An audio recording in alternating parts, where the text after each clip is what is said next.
오늘 우리가 읽은 본문 말씀에는 이 바나바라고 하는 한 사람이 소개되어 있습니다. 성경에서 그렇게 많은 비중을 차지하는 인물은 아닌데 또 없으면 안 되는 인물이 이 바나바라는 사람입니다.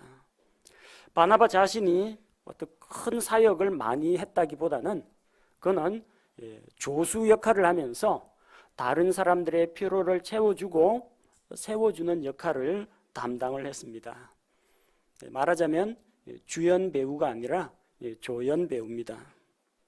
우리 영화나 드라마에서 보면은 주연 배우 못지않게 중요한 역할을 하는 것이 조연 배우입니다.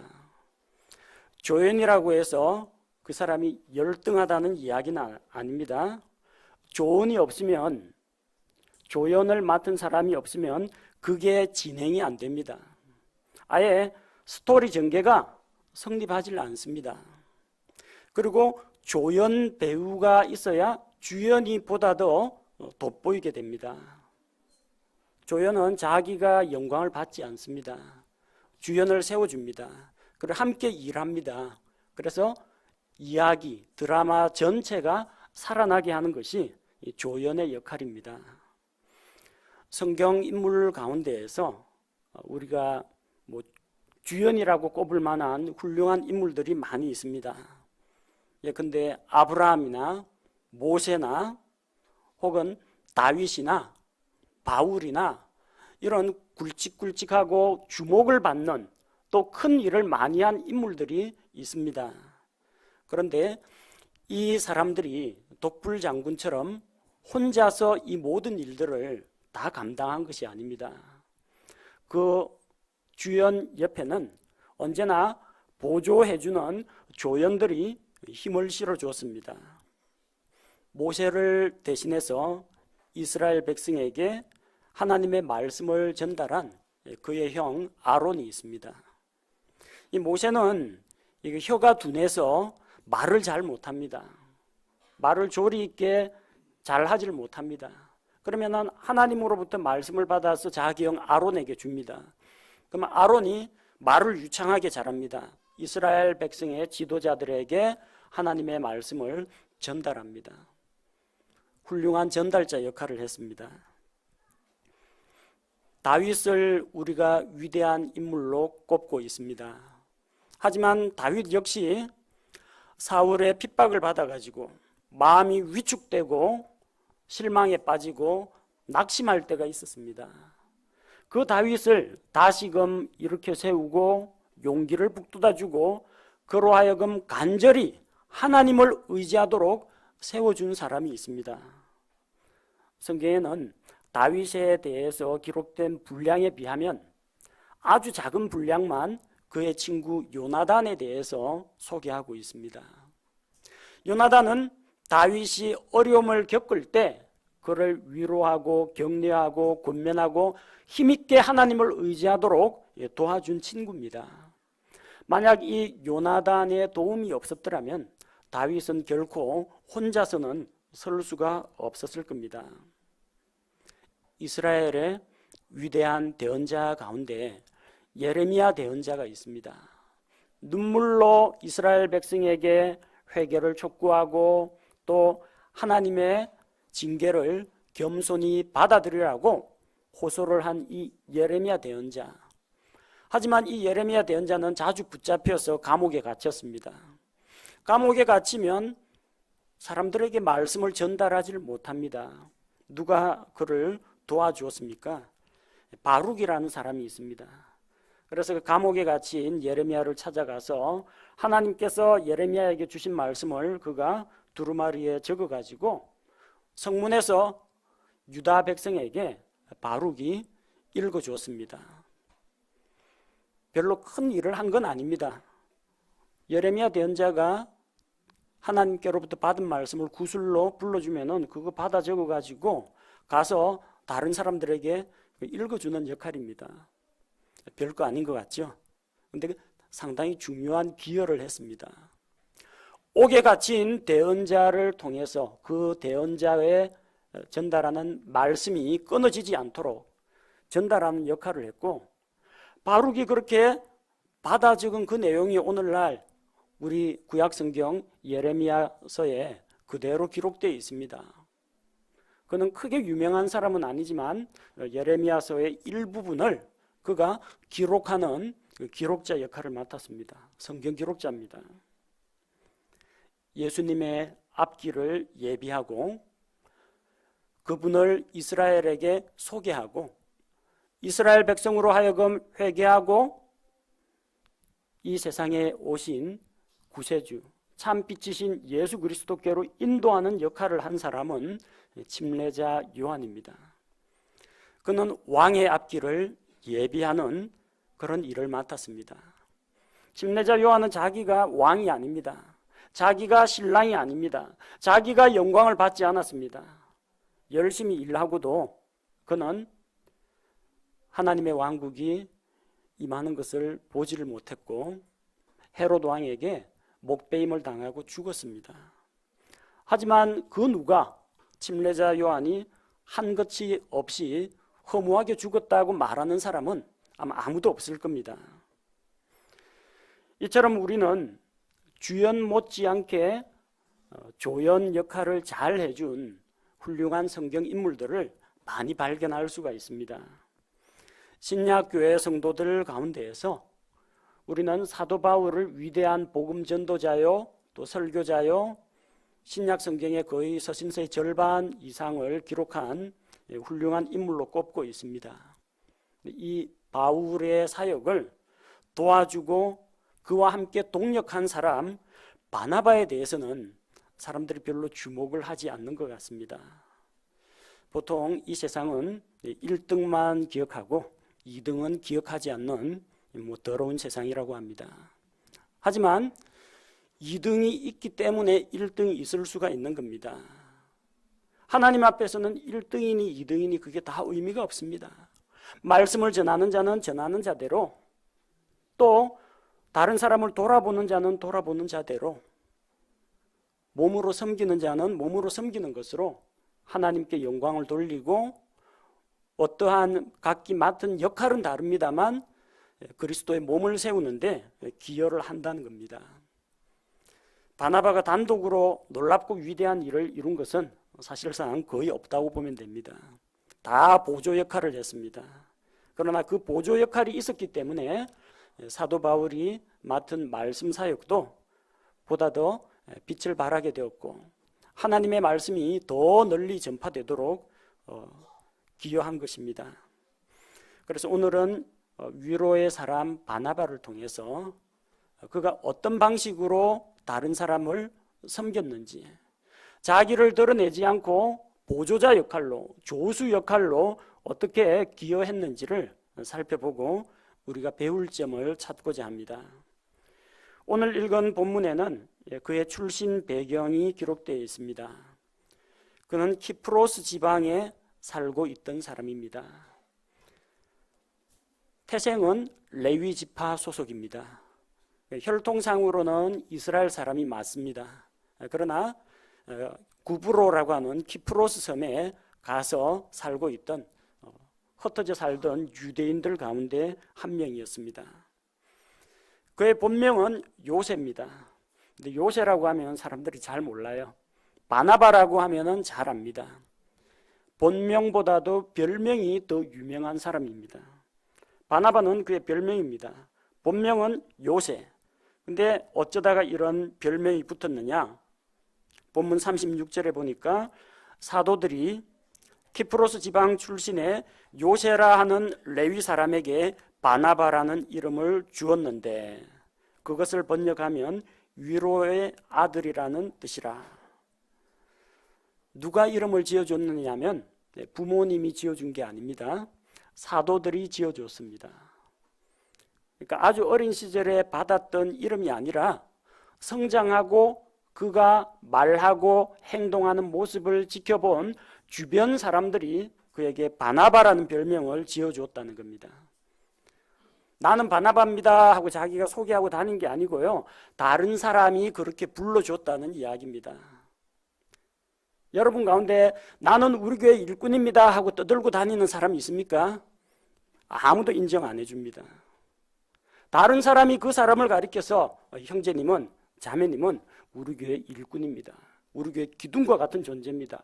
다른 사람이 그렇게 불러줘야 의미가 있는 것이지 자기가 자기 스스로를 칭찬하는 것은 아무런 의미가 없습니다. 요새라는 사람이 나는 앞으로 바나바라고 불러다오 그런 식으로 요구한 게 아니고요. 사도들이 그를 관찰하고 그 별명을 붙여주었다는 겁니다. 그 별명이 무슨 뜻이냐 하면요, 위로의 아들이라는 겁니다. 위로의 아들. 누구 아들이라고 할 때 실패는 성공의 어머니다. 실패하고 성공 사이에서 무슨 모자 관계나 모녀 관계가 있다는 이야기가 아닙니다. 무엇을 이야기합니까? 실패를 통해서 성공이 나온다라는 이야기입니다. 실패를 발판 삼아서. 여기서 위로의 아들이라는 말은 위로가 아들을 낳았다는 이야기가 아닙니다. 그 사람이 위로의 아들이라고 불릴 만큼 위로하고 격려하는 역할을 많이 감당했기 때문에 이 사람은 정의의 아들, 위로의 아들, 평화의 사도, 이런 이름과 마찬가지로 위로의 아들이라고 불렀다는 겁니다. 요새라고 불리는 사람의 가장 대표적인 특징이, 그의 삶의 모습에서 드러난 대표적인 특징이 다른 사람을 위로하고 세워주는 그런 성품이었다는 겁니다. 그는 어떤 방식으로 사람들을 위로했느냐? 가장 먼저 한 일은 다른 성도들을 물질로 섬기는 일이었습니다. 예루살렘 교회는 처음에 약 120명 정도의 주님의 제자들이 모여가지고 시작을 했습니다. 그리고 오순절 성령 강림을 통해 가지고 하나님의 말씀이 선포되었을 때 천하각지에서 온 흩어져 사는 유대인들이 복음의 말씀을 받아들였습니다. 3,000명이 회개하고 침례를 받았습니다. 숫자가 갑자기 불어났죠. 또 베드로가 성전에 앉아있는 이 다리를 쓰지 못하는 사람을 잡아 일으키니까 또 사람들이 막 놀라운 기적을 보았다고 몰려듭니다. 말씀을 선포했더니 5,000명이 하나님께로 회개하고 돌아옵니다. 삽시간에 성도들이 기하급수적으로 불어났습니다. 자, 그래서 갑자기 이렇게 많이 불어난 성도들, 더군다나 외국에서 명절 지키러, 오순절 지키러 온 사람들은 노잣돈 다 떨어졌습니다. 가서 한 일주일 정도 머물다가 본국으로 돌아가려고 했는데 복음의 말씀을 듣고 나니까 이제 돌아가는 것보다는 말씀을 배우는 게 우선입니다. 이 많은 사람들을 어떻게 수용하고 어떻게 먹여 살립니까? 그래서 믿는 사람들의 무리가 한 마음이 되었습니다. 모든 것을 공동 소유로 하고 자기 재산을 다 가지고 와서 팔아서 어려운 사람들의 필요를 위해서 내어놓았습니다. 본문에서 이야기하는 건 공산주의 사회 하자는 이야기가 아닙니다. 이건 일시적인 현상입니다. 나중에 그 사람들이 계속 거기 살진 않았겠죠. 나중에 본국으로 다 돌아갔을 겁니다. 그럼 이제 계속해서 재산 팔아서 교회 갖다 바치는 그런 일은 하지 않아도 된다는 겁니다. 그러나 당장 이 불어난 사람을 어떻게 먹여 살립니까? 바나바가 그런 면에서 좋은 본을 보여주었습니다. 그에게 땅이 있었는데 그 땅을 팔아가지고 그 돈을 사도들의 발 앞에 두었습니다. 그래서 사도들이 각 사람의 필요를 따라서 나눠주고 또 먹을 것을 구입하기도 하고 거처를 제공하기도 했습니다. 그는 다른 사람을 위해서 자기 자신을 희생했습니다. 다른 사람의 필요를 채워주기 위해서 영적인 필요, 정신적인 필요만 채워준 것이 아니라 실제로 자기 재산을 팔아가지고 다른 사람을 도와줬다는 이야기입니다. 그가 다른 사람을, 가난하고 어려운 사람을 현실적으로 위로할 수 있는 아주 좋은 방법이었습니다. 그리고 바나바는 사도 바울과 아주 밀접한 관련이 있습니다. 사도행전 9장에서 사도 바울이 다마스쿠스로 가는 길에서 주님을 만나가지고 회심을 하게 됩니다. 그 회심하고 나서 그가 예수 그리스도께서 주시라는 그것을 가르치니까 사람들이 깜짝 놀랍니다. 사람이 왜 이렇게 하루아침에 갑자기 바뀌었냐고 받아들여 주질 않습니다. 뭔가 흉계나 음모가 있지 않을까 오해를 합니다. 갈라디아서 1장 17절에서 18절에는 이 중간에 있었던 사건이 자세히 소개되어 있습니다. 그가 다마스쿠스에서 회개하고 바로 복음 전도자가 된 건 아닙니다. 그는 먼저 아라비아 광야로 갔습니다. 거기에서 과거에 자기가 알고 있던 율법에 대한 그런 지식들을 다 내려놓고 새롭게 하나님의 말씀을 연구하고 주님과 교제하는 가운데 무장이 되었습니다. 약 3년간의 시간이 흘렀습니다. 그리고 다시 다마스쿠스로 갔다가 예루살렘으로 갔는데 사도행전 9장 26절에 보니까 사울이 예루살렘에 가서 제자들과 합류하려 하였으나 사도들이 다 그를 두려워하여 그가 제자가 된 것을 믿지 않았습니다. 난감하죠. 자기 딴에는 주님을 만나가지고 회심하고 변화가 되었고 또 아라비아 광야에서 3년 동안이나 주님과 교제하면서 영적으로 무장을 하고 돌아와서 복음을 전하고 사도들과 손잡고 사역을 하려고 하는데 사도들이 믿어주지 않습니다. 이 사람은 교회를 핍박하던 사람 아니냐. 그런데 그렇게 사울이 낙심하고 실망에 빠져 있을 때 누가 그를 사도들에게 데리고 가느냐 하면 사도행전 9장 27절에 바나바가 그를 데리고 사도들에게 가서 그가 길에서 주님을 만난 것과 또 그분께서 사울에게 말씀하신 것과 다마스쿠스에 있을 때 그가 예수님의 이름으로 담대히 말씀을 선포한 것을 제자들에게 예수님의 사도들에게 알려주었습니다. 사도 바울이 어떻게 등장하게 됩니까? 바나바가 추천하고 소개해줘 가지고 사도들에게 알려진 것입니다. 바나바 본인은 사도 바울만큼 큰 사역은 하지 못했습니다. 하지만 그는 다른 사람을 세워주고 다른 사람이 복음 사역을 할 수 있도록 밀어준 사람입니다.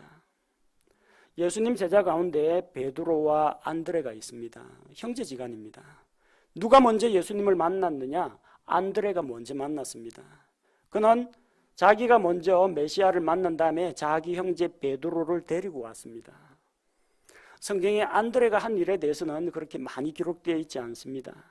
그러나 복음서 곳곳에는 베드로의 활동도 나오고 베드로 전서와 베드로 후서에서 그의 사역이 드러나 있습니다. 누가 이 베드로를 주님께로 인도했습니까? 안드레입니다. 안드레는 본인 자신이 유명하거나 유능한 인물은 아닙니다만 다른 사람이 하나님 앞에 쓰임 받을 수 있도록 세워주는 역할을 했다는 겁니다. 조수가 좋아야 됩니다. 바나바가 바로 그런 역할을 맡았다는 겁니다. 그리고 복음이 널리 전파됨에 따라서 이제 예루살렘과 유대 땅과 사마리아와 이방인들에게까지 복음이 흘러 들어갑니다. 스데반의 순교로 인해서 예루살렘 교회에 핍박이 일어나서 성도들이 뿔뿔이 흩어졌습니다. 흩어진 성도들이 가는 곳곳마다 복음을 전하는데 사도행전 11장 19절에서 21절에 보면은 이제 안디옥에 가서 사람들이 그리스 말 하는 사람들에게 이방인들에게 복음을 전합니다. 그래서 많은 사람들이 믿고 돌아옵니다. 예루살렘 교회가 누구를 보내느냐? 사도행전 11장 22절에서 예루살렘 교회는 바나바를 보내니까 바나바가 안디옥까지 갑니다. 예루살렘 교회에 예수님 제자 출신들 많이 있습니다. 이왕이면 사도급으로 한 명 보내면 됩니다. 근데 누구를 보냈어요? 바나바를 보냈습니다. 왜냐하면 그가 바로 이 일에 가장 적합한 사람이기 때문입니다. 바나바는 그들을 방문했습니다. 그리고 하나님의 은혜를 보고 하나님의 은혜를 그들이 누리고 또 은혜 가운데 그들이 있는 것을 보고 즐거워했습니다. 그리고 그들 모두에게 권면합니다. 그들이 마음을 굳게 작정을 하고 죽게 붙어 있으라고 합니다. 성경에 그는 선한 사람이요 성령님과 믿음이 충만한 사람이더라. 많은 사람들이 죽게 더해졌더라. 이렇게 기록하고 있습니다. 바나바가 안디옥 교회를 개척한 거 아닙니다. 안디옥에 어떻게 복음이 전파되었습니까? 흩어진 성도들이 다니면서 복음을 전하다가 안디옥에까지 이르는 겁니다. 근데 그 가운데 믿는 자들이 많아지는데 누군가가 요즘 교회를 돌아봤으면 좋겠는데 이 사람들을 권면하고 세워줄 사람이 없다는 겁니다. 바나바는 본인이 개척한 교회는 아닙니다만 가서 믿는 사람들을 권면하고 세워주는 역할을 했습니다. 자, 그런데 바나바 능력으로는 또 한계가 있습니다. 바나바가 잘하는 게 뭡니까? 전면에 나서서 일하는 것은 잘 못합니다. 하지만 다른 사람들을 옆에서 보조하고 세워주고 피로를 채워주는 일은 바나바가 아주 잘합니다. 쉽게 말하면 군대로 이야기하자면 참모 역할은 잘합니다. 그런데 일선 지휘관이 돼가지고 병사들 이끌고 싸우라고 하면 그건 못합니다. 그는 참모 스타일입니다. 자기 혼자 이 안디옥 교회를 계속해서 위로만 하고 권면만 하고 믿음이 언제 자랍니까? 바른 말씀도 들어가야 되고 책망도 해야 되고 나가서 전도도 해야 되는데 언제까지나 성도들 마음을 어루만지고 위로하고 이것만 할 수는 없지 않습니까? 바나바는 자기가 안디옥 교회를 책임지고 다 돌볼 역량이 안 된다는 걸 잘 압니다. 그래서 누구에게 도움을 요청하느냐? 사도행전 11장 25절에 보니까 그때 바나바가 사울을 찾으러 다소로 떠나서 그를 만남에 안디옥으로 그를 데려오니라. 자기가 못한다고 빨리 내려놓고 다른 사람에게 바톤을 넘겨야 됩니다. 권면하고 위로하는 걸 잘하는 사람이 있고 책망하고 도전하고 세워주고 무장시키는 거 잘하는 사람이 따로 있습니다. 바나바 혼자서 다 못합니다. 바울 혼자서도 다 못합니다. 여기 있는 저 혼자서 이 모든 일을 다 할 수가 없습니다. 다른 성도들이 도와줘야만 이게 교회를 세우는 일이 가능하다는 겁니다. 그래서 그를 만나서 안디옥에서 두 사람이 합심해서 만 1년 동안 그 교회와 함께 모이며 많은 사람들을 가르쳤습니다.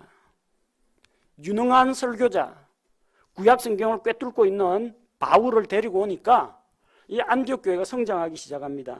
그래서 안디옥에서 처음으로 그리스도인이라고 불리게 되었습니다.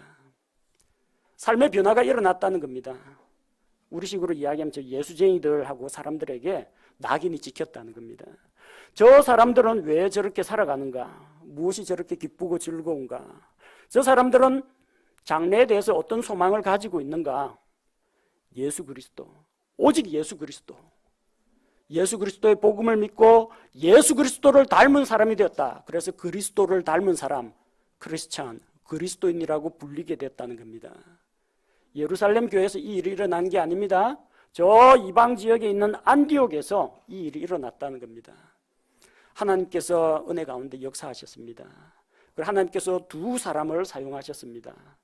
말씀이 아주 강력한 무기인 사도 바울과 성도들을 어루만지고 위로하고 돌보는 바나바의 조합입니다.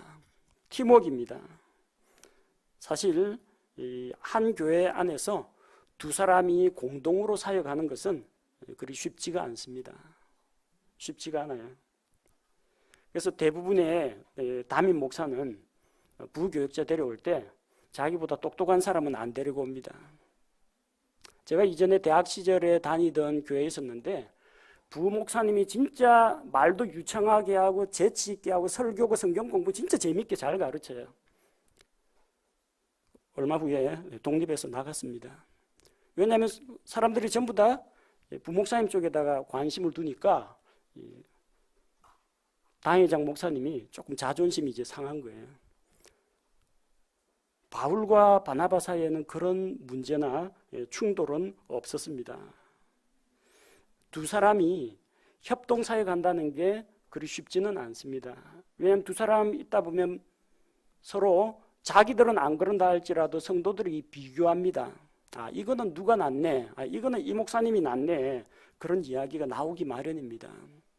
그냥 목사와 그 밑에서 배우는 전도사 관계라면은 별 문제가 없겠지만 동등한 입장에서 사역을 하다 보면요, 꼭 그런 문제로 생각의 차이나 스타일의 차이로 충돌이 일어나는 경우가 있다는 겁니다. 그래서 이 서로 부딪히지 않고 협동하려면 누군가는 양보해야 됩니다. 누군가는 자기를 낮춰야 되고, 누군가는 먼저 손 내밀어야 되고, 누군가는 겸손하게 행해야 합니다. 사도 바울의 성격도 여러분 아시겠지만 불같은 그런 기질이 있고 열정적인, 물러서지 않는 굳건한 그런 기질이 있습니다. 그런데 어떻게 두 사람이 협동사역을 할 수 있었을까요? 바나바처럼 선하고 온유한 성품이면 충분히 바울을 감당할 수가 있습니다. 성질이 불같은 베드로하고 바울하고 둘이서 같은 교회에서 목회하라고 하면은 그 참 말씀은 둘 다 좋은데 아마 힘들 겁니다. 목사라고 해서 모든 사람이 다 이 그리스도의 거룩한 성품을 닮아서 성격적으로도 인격적으로도 말이나 행실에 전혀 문제가 없는 그런 사람은 아무도 없습니다. 우리는 다 같이 약점을 가지고 있습니다. 여러분이 범하는 실수 제가 안 범할 수도 있습니다. 그러나 저는 다른 영역에서 실수나 잘못을 저지를 가능성이 언제나 있는 사람입니다. 어떤 A 형제는 말씀이 강하고 어떤 B 형제는 권면하고 위로하는 능력이 강하고 C 형제는 부지런하고 열심히 있고 D 형제는